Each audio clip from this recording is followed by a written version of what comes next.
નમસ્કાર, આકાર કલાકાર શ્રેણીમાં આપનું સ્વાગત છે। મિત્રો, આંખ એ આપણા હૃદયનું દર્પણ છે। હૃદય જ્યારે કોઈ હર્ષ કે સંવેદના અનુભવે ત્યારે તેનો પ્રતિભાવ એ જ ક્ષણે આપણા નેત્ર પર પ્રગટ થયેલો જોવા મળે।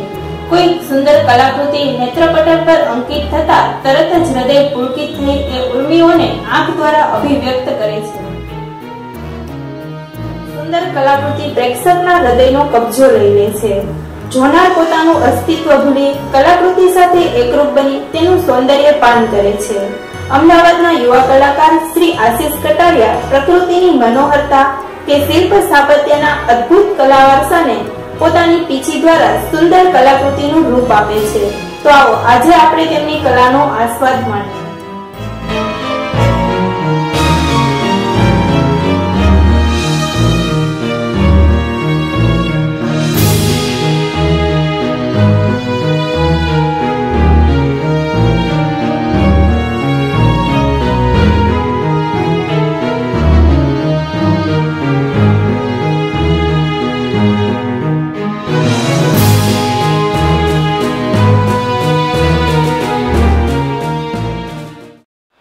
સૈનિક યુદ્ધ કરવા જાય તો એણે પોતાના શસ્ત્રો સાથે લઈ લેવા જોઈએ।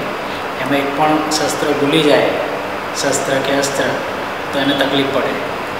હવે આપણે પોળમાં બેઠા હોય તો અમુક વસ્તુ મળી રહે, પણ જળ રંગો અને બ્રશિસ એ બધી વસ્તુ છે આપણે યાદ રાખીને પહેલાં બેગ એક તૈયાર કરી લેવી પડે। સ્પોટ પર બેસીએ ત્યારે સ્પોટ પર પણ તમારે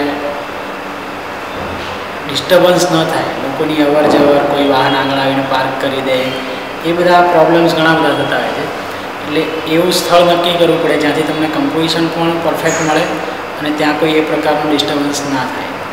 અને વોટર કલર માધ્યમ એવું છે કે એમાં ઝડપથી કામ કરી શકાય। એટલે લગભગ એક ચિત્ર કરતાં જો અગર સ્ટ્રીટમાં બેઠા હો તો લગભગ એક ચિત્ર કરતાં 3 કલાક ભૂતકાળે આશાવલ, કર્ણાવતી કે અહમદાબાદના નામે ઓળખાતું આજનું અમદાવાદ સ્થાપત્ય કલાથી જગમશહૂર છે। પ્રાચીન સમયે વ્યવસાય, જાતિ કે ધર્મથી જોડાયેલા પરિવારો સુરક્ષા અર્થે પોળોમાં વસવાટ કરતા બ્રાહ્મણ, વાણિયા, સુથાર કે કણબી જેવા પરિવારોની પોળના ઘરની સ્થાપત્ય કલા અજબની છે। મજબૂત લાકડાની થાંભલીઓ, ઝરૂખા, ગેલેરીઓનું નકશીકામ અને દિવાલ પર કરેલા ફ્રેસ્કોમાં ઉત્તમ કલા તત્વ જોવા મળે છે।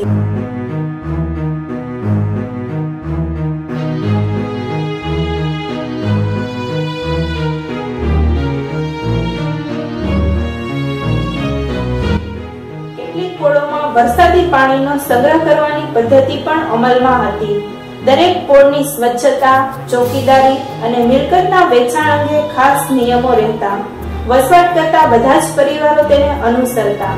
અમદાવાદની આવી જેઠાભાઈની પોળ, દેસાઈની પોળ, માંડવીની પોળ વગેરેની અદ્ભુત કલાત્મકતાને ચિત્રકાર શ્રી આશિષભાઈએ મન ભરીને માણી છે।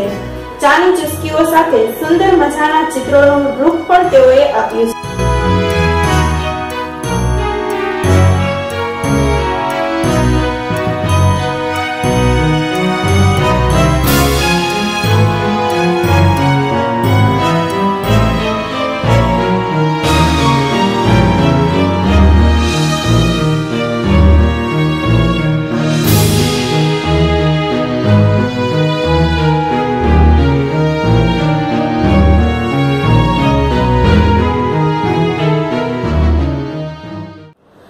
અમદાવાદમાં લગભગ 8 થી 10 પ્રદર્શન કર્યા મેં, પણ અમદાવાદ પછી અહીંયા મુંબઈમાં મારો પ્રથમ વનમેન શો છે। અહીંયા આપણને એક અલગ જ ફિલિંગ આવે, કેમ કે ઘરની નજીક હોય અને ઘરથી દૂર જઈને એક્ઝિબિશન કરવું એમાં ઘણો ફેર છે। કેમ કે આપણી જાણીતી સ્થળ હોય તો લોકો પણ આપણા પરિચિત હોય, જ્યારે અહીંયા બહારના લોકો આવે એમની સાથે મળવાનું થાય, એમના થોડા અભિપ્રાય મળે, ક્યારેક કંઈક સજેશન મળે અને આપણું કામ એ લોકો જુએ। અહીંયા પણ બાજુમાં ઘણી બધી આર્ટ ગેલેરીઝ છે, જહાંગીરને બધું, ત્યાં પણ આપણે જઈ શકીએ, બીજાનું કામ જોઈ શકીએ અને બીજા સાથે પરિચય કેળવાય। માત્ર અમદાવાદની પોળો જ નહીં, તેઓએ વિપુલ પ્રમાણમાં પ્રકૃતિ ચિત્રો પણ સર્જ્યા છે। આવા ચિત્રોમાં પાણીથી પ્રતિબિંબિત તળાવો, લીલાછમ લહેરાતા ખેતરો કે આકાશી ઊંચાઈઓને આમતી પર્વતીય ટેકરીઓનું સૌંદર્ય પૂર્ણપણે ખીલી ઉઠ્યું છે. વળી કલાત્મક ચહેરાઓને પણ સપાટા બ્લેક પેનના સ્ટ્રોકથી ઉતારવામાં તેમની નિરીક્ષણ શક્તિ કાબિલે દાદ છે. કલા શિક્ષકનો એટીડી અને પેઇન્ટિંગ ડિપ્લોમા અભ્યાસ પૂર્ણ કર્યા બાદ અમદાવાદમાં જ 8 જેટલા સોલો શો તેમજ 8 જેટલા ગ્રુપ શો તેમણે યોજેલા છે.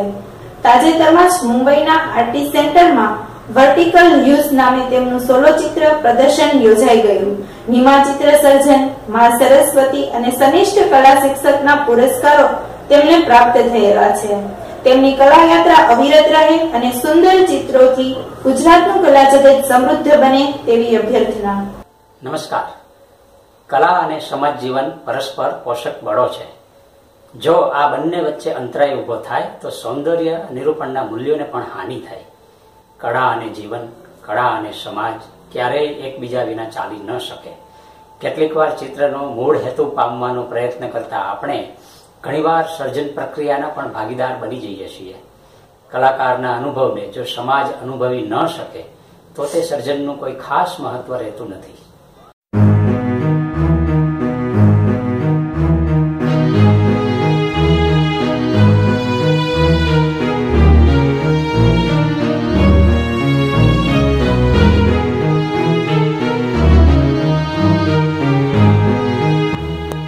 આવતી અજાણી વ્યક્તિનો આદર તેના પરિવેશના આધારે કરવામાં આવે છે, પણ જ્યારે તેના જ્ઞાન કે ગુણોનો સાચો પરિચય થાય ત્યારે તે આદર બેવડાય છે.